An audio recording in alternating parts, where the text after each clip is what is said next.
Hey, welcome back to the Ping Pong Flix Show. My name is Chris Wong. Apparently, Netflix is making a live-action Gundam movie with Jordan Vogt-Roberts directing. All this on my next genre, etc. video.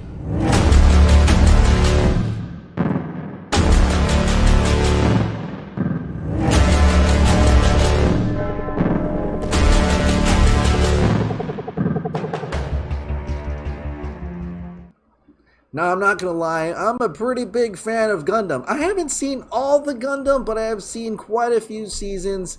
And starting off with, of course, Mobile Suit Gundam with Amuro Ray. This was a real... I was young back then. And even then, you could actually feel that there's a lot of political tones in here. There's a lot of drama within this anime. But cool mecha action with Gundam. And that started all, really. This actually started all. But some of my favorites I want to talk about is that there's Gundam Wing that came out on Toonami. Was really psyched about this one. This is just one of the few, by the way. And then more, not recently, but Gundam Seed was another big heavy hitter that I truly loved. The music's amazing, especially the newer versions. The music's amazing, the action's amazing, it's awesome. I even like Dynasty Warriors Gundam. So I was pretty damn happy when you finally see that Kong Skull Island director is going to work on this movie. I am really intriguingly happy with this, because after we saw Gundam in Ready Player One, I'm like, there it is! An actual live action Gundam, in a way, because it's all CGI, but still yet, it was a big movie, and I'm so happy. You know, I'd rather have Ultraman show up in Ready Player One just like the novel, but seeing Gundam there was especially just as cool. Seeing him take on Godzilla, I can't be happy enough for that, and that is one of the coolest things that you could get from Ready Player One. But here is the article in regards to Legendary Entertainment. Kong Skull Island director Jordan Vogt-Roberts are teaming up to work on a live-action Gundam movie that will stream exclusively on Netflix.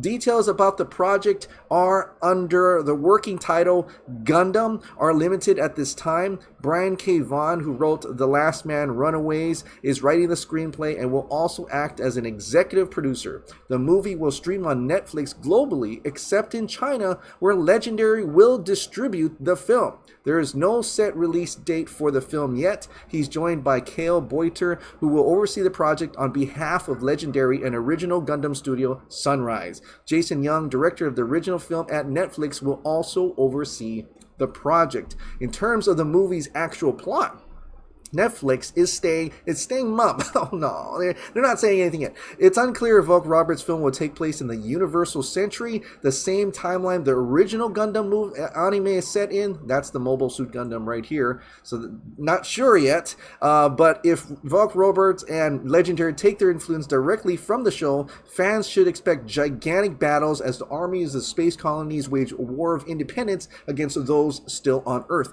More details about the film's plot are expected to be released in the coming months. On paper, it's a perfect match for Netflix, Legendary, and Vogt-Roberts. Netflix has spent the last several years building up its own anime, offering alongside developing big-budget blockbusters. Netflix declined to comment on the film's budget when asked by IGN. Still, Gundam is the perfect combination of both. Having a movie like Gundam could help Netflix bring in a batch of new subscribers and offer the type of must-watch movie to prevent current subscribers from canceling. Tapping into an active global fan base like Netflix did with its Witcher live-action series, it's also a smart move for the company. Now, this is interesting. This is getting into the Legendary Warner Bros. Situation. Legendary and a company whose recent quarrels with Warner Media over the handling and distribution of Godzilla vs. Kong and Dune were made public in trade reports, can likely ignore some headaches. When Warner Media announced its decision to shift its 2021 slate to a hybrid release model, meaning that films will be available in theaters and on HBO Max the day they were released, Legendary Entertainment reportedly challenged the decision to do so with Dune and Godzilla vs. Kong. Legendary financed both movies, and without a full box office release, would lose out on box office and revenue amongst other deals previously negotiated. Plus, Netflix was prepared to buy Godzilla vs. Kong for $200 million, but Warner Media blocked the decision, according to according to Deadline, which really made Legendary mad because they didn't talk to them about it. Since Netflix doesn't have any major theatrical plans with the majority of its films, and since Legendary can fully distribute the movie in China on its own, there are less circumstances likely to pop up. For of course, vogt-roberts, who routinely tweets about various Gundam properties, it's an obvious choice. Wow, so this is an amazing situation here in terms of Legendary and Warner Media and Warner Brothers, right? They kind of did mess things up. I mean, even Nolan doesn't even want to work with Warner Brothers anymore, apparently. And now that they're kind of that breaking point where Legendary is putting stuff on Netflix. They got that Kong Skull Island anime. They got Pacific Rim Black, also an anime. And for a while I thought, okay, maybe it's just a series, an anime that they're putting on Netflix while they're still working with movies with Warner Brothers.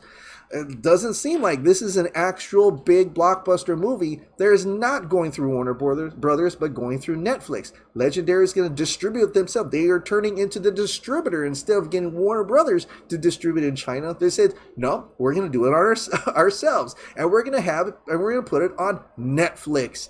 Wow, what could this mean, really? And I'm just trying to grasp the idea that it's possible, even with all the Gundam stuff, which is really cool. Maybe we have Gundam series as well, but I think we may even get, if possible, MonsterVerse to exist on Netflix instead of Warner Brothers this time around. So the next time around. So we'll see what happens with that. But Gundam, I can't wait to see this. It is an incredible series. You guys should pick it up if you haven't seen Gundam at all. Gundam is a great anime series. There's many different Gundams, and they don't necessarily connect to each other at all.